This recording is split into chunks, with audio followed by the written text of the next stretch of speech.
We just wrapped on Nightmare on Elm Street a couple weeks ago, and it's a pretty interesting revamp of the original movie, the original franchise, and we're very pumped up about it.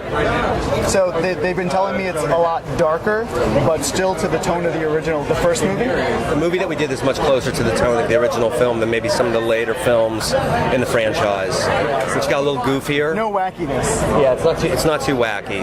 Gotcha. So how's it working with Jackie? Jackie was amazing. When Jackie was in the makeup, he was Freddy, and it was very hard to talk to him.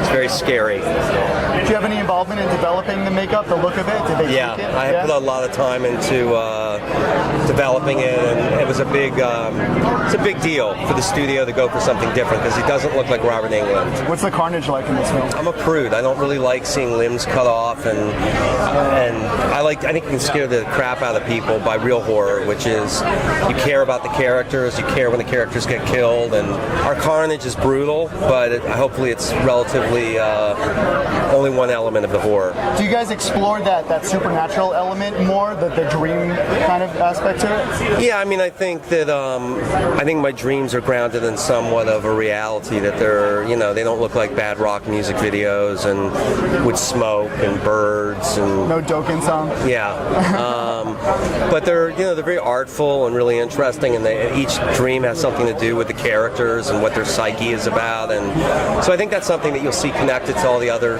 Freddy films. Fantastic, thanks. Awesome, thank you. Man. Okay, so what's the first thing you do when you get your hands on something like a Nightmare on Elm Street? By the way, you say thank you. Yeah, you say thank you because we were trying for so long to get it. What, 2 years? Yeah, I mean, that movie was very, very important to us. We worked very hard to get the opportunity to take it to the screen. What do you think about the success with everybody else bitching about remakes all the time, and your remakes doing so fantastically well? How's that hit you? I mean, we're definitely aware that people are not happy that remakes are being made, but we think that it's part of the natural evolution. It's just part of the business. So people, the people who don't want to watch them don't watch them, but I think that it's part of the evolution of movies. Right. So with the Nightmare on Elm Street, do you go more serious and dark like the original first movie, or do you throw in wacky, or is it a mix? I think without a doubt you follow the first film. I mean, not in story, but in tone, and you make Freddy really scary and not jokey.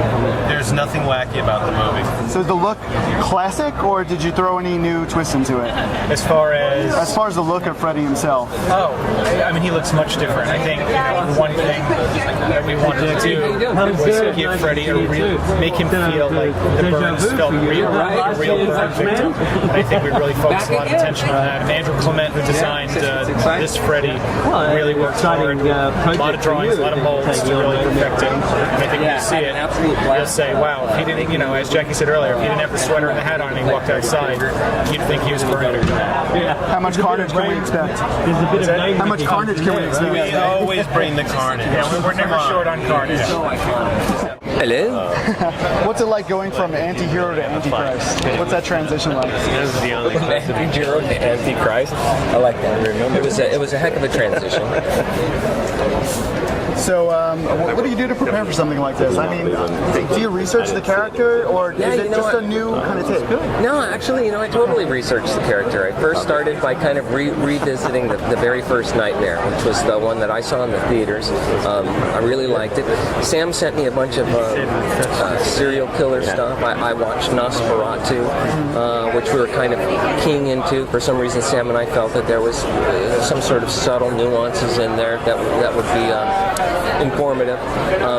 But I'll tell you, the more I started to delve into this stuff, the more I started to learn that I was playing a boogeyman, a mythical boogeyman.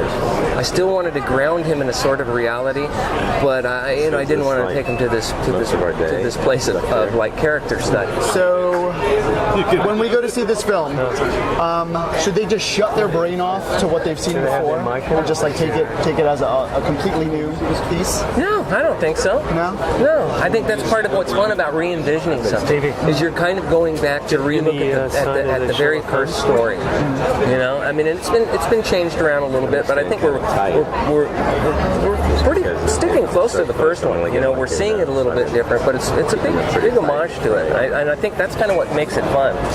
Awesome. Thank you very much. Cool.